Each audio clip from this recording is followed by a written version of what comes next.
todo mundo que toque em um teclado, abrindo uma planilha ou um programa de processamento de texto, está trabalhando em uma encarnação de uma máquina de Turing.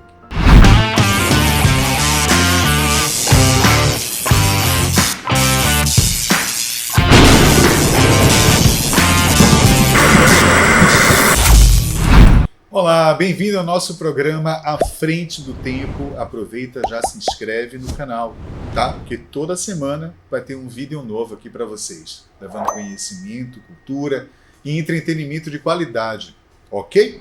No programa de hoje, nós vamos falar sobre um verdadeiro gênio, no sentido literal da palavra.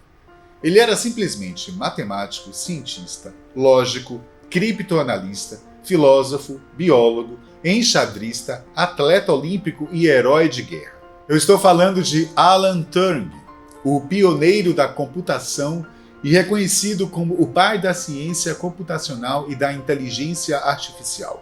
Sem ele, provavelmente nós não estaríamos aqui tendo essa conversa pela telinha. Nascido em 23 de junho de 1912 em Londres, na Inglaterra, Alan Matheson Turing, ou simplesmente Alan Turing, como ficaria mundialmente conhecido, era filho de um militar com uma mulher de alta classe da nobreza irlandesa.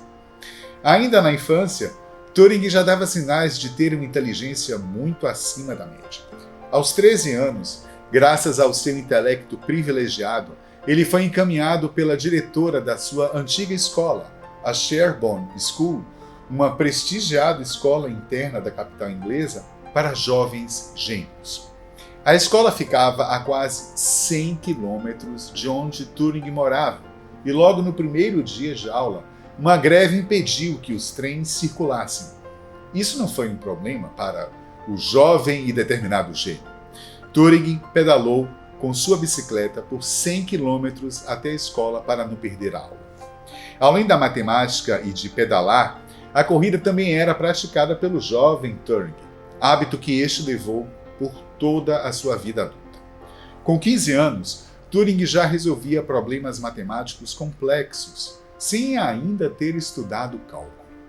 Recentemente, foi tornada pública a lista de livros que foram retiradas por Turing na biblioteca da escola quando ele tinha entre 16 e 17 anos. Já naquela época, dentre as dezenas e dezenas de livros emprestados, todos eram de matemática e física. Só havia um único romance na lista, o livro The Escaping Club, de A.J. Evans, uma história real que conta as experiências do autor durante a Primeira Guerra Mundial. Foi nessa escola, aos 16 anos, que Turing conheceu aquele que seria o grande amor da sua vida, o seu colega Christopher Morcom. Infelizmente, um ano depois de se conhecerem, Christopher morreu repentinamente de tuberculose bovina. Turing se aproximou da mãe do amigo e se correspondeu com ela por cartas frequentes até o final da sua vida. Em 1931, Turing graduou-se em matemática com honras pela Universidade de Cambridge. Entre 1936 e 1938, Turing estudou na Universidade de Princeton matemática e criptologia, onde obteve seu PhD e publicou seu artigo sobre números computáveis com uma aplicação para a solução de problemas, que incluía a noção de uma máquina universal, agora conhecida como máquina universal de Turing. O conceito central do computador moderno se deve ao artigo de Turing. O ineditismo e a genialidade do seu artigo chamaram a atenção do governo britânico e, em 1939, Turing foi contratado para liderar uma equipe para decifrar a máquina criptográfica de códigos nazistas, conhecida como Enigma. Ele então assumiu o departamento de quebras de cifras alemães em Bletchley Park, escola de código e cifra do governo, a organização britânica de quebra de códigos. Turing e seus colegas passaram a trabalhar numa máquina para quebrar os códigos nazistas. Em 1941, Turing propôs casamento a Joan Clark, matemática, criptoanalista, sua colega no projeto, mas seu noivado durou pouco. Depois de admitir sua homossexualidade à noiva, que teria ficado imperturbável pela revelação, Turing decidiu que não poderia continuar com o casamento. De vez em quando, a máquina de Turing travava todo o sistema e eles tinham que abri-la para descobrir qual era o problema. Normalmente, era algum inseto, em inglês bug, que ficava preso nas engrenagens e impedia o seu funcionamento. Olha, depois de várias vezes se repetindo o mesmo problema, sempre que isso acontecia, eles já sabiam qual era o diagnóstico. Tem bug no sistema.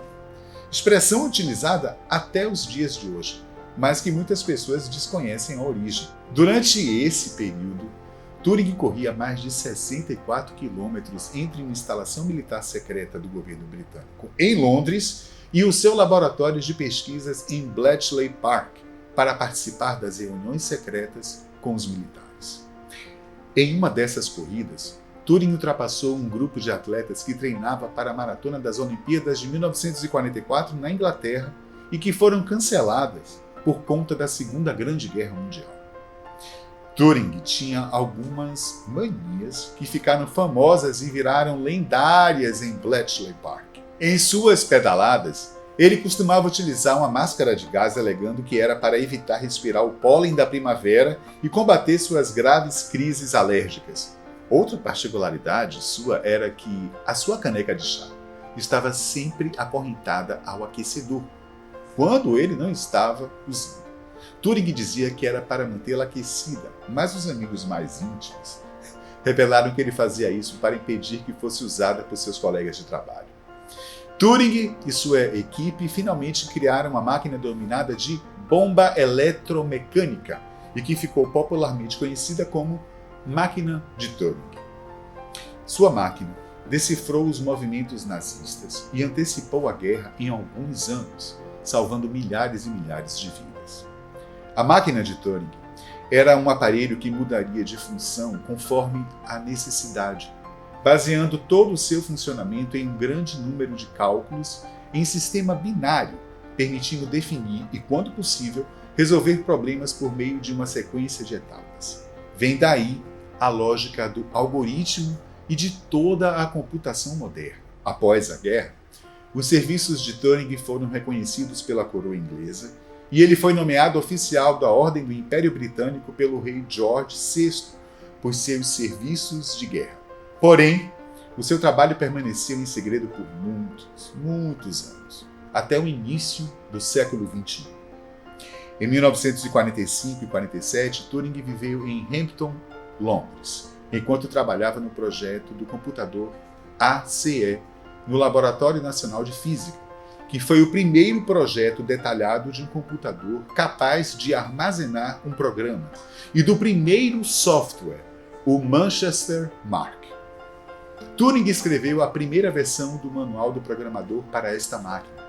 O computador executou seu primeiro programa em 10 de maio de 1950, e vários computadores posteriores em todo o mundo devem muito a ele. A versão completa do ACE, ou ACE, de Turing não foi construída senão depois de sua morte. Dali em diante, Turing passou a trabalhar em computadores e inteligência artificial. Foi ele que primeiro propôs um experimento que ficou conhecido como teste de Turing, uma tentativa de definir um padrão para uma máquina ser chamada de inteligente.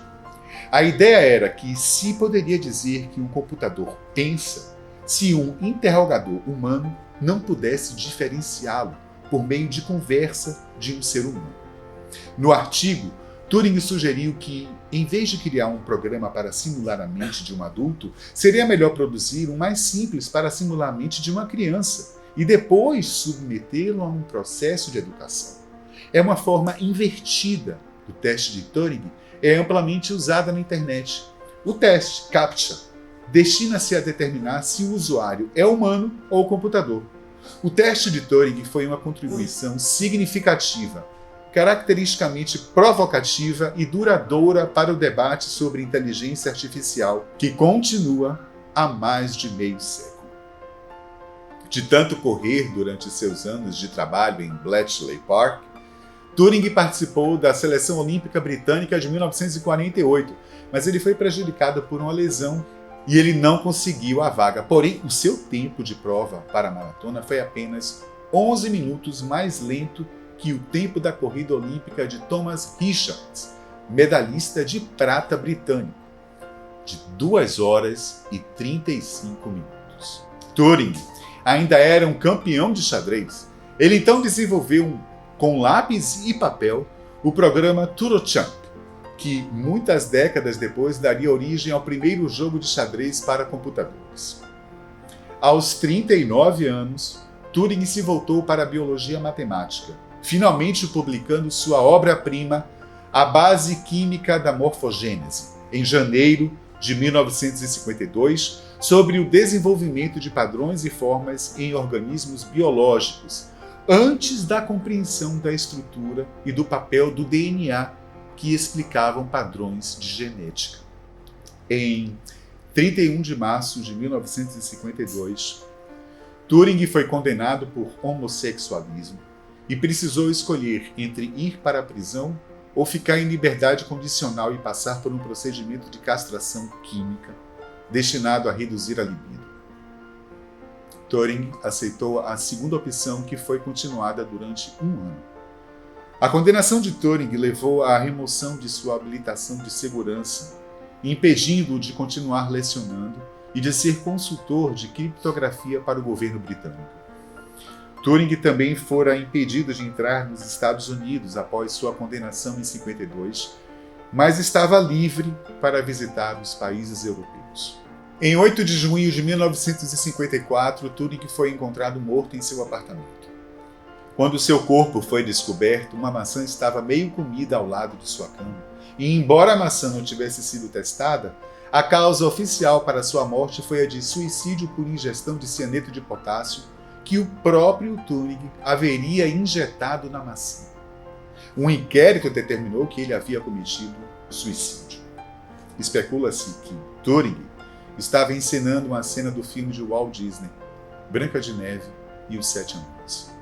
Porém, vários aspectos do veredicto histórico do laudo médico do legista de que Turing teria cometido suicídio são questionados até hoje. A explicação alternativa para a causa de morte de Turing seria de inalação acidental de vapores de cianeto de um aparelho usado por Turing em seu laboratório particular em sua residência, uma vez que a maçã nunca foi testada para provar a presença de cianeto. Turing também não deixou uma nota de suicídio, uma das características mais comuns nesse tipo de caso. Ao contrário, ele deixou uma lista de afazeres para o dia seguinte, algo incomum para quem pretende se suicidar.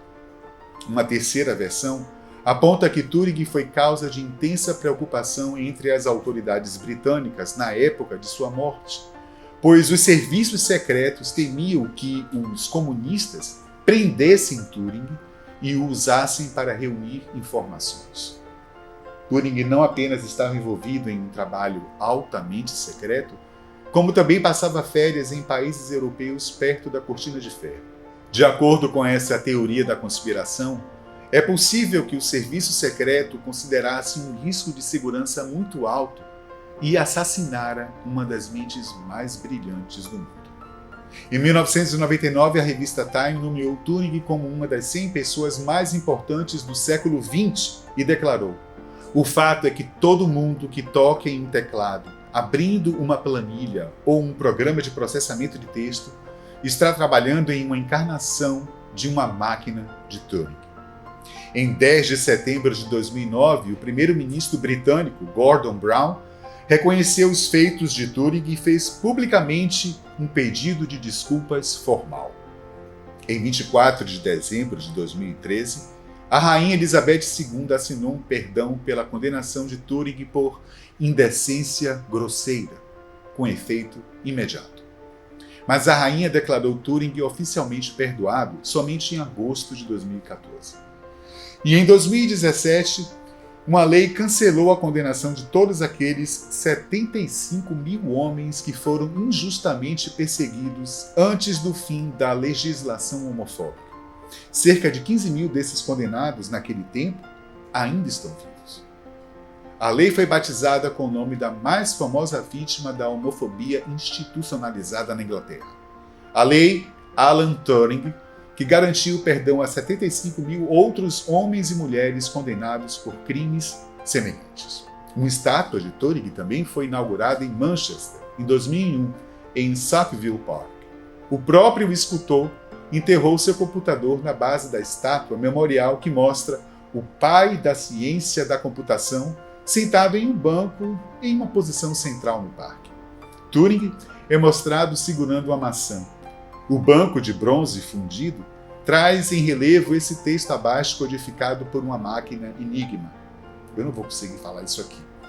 Mas dizem que a versão oficial diz ser uma tradução para fundador da ciência da computação.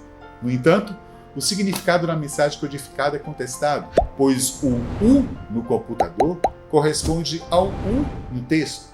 Como uma letra codificada por uma máquina Enigma não pode aparecer como ela mesma, a mensagem real por trás do código é incerta. Mas suspeita-se que seja uma declaração de amor de Turing para Morcom, retirado de uma das cartas que Turing escrevera para a mãe do amigo. Essa foi a vida de Alan Turing. Se gostaram, deixa um comentário aqui no nosso canal e até a próxima semana.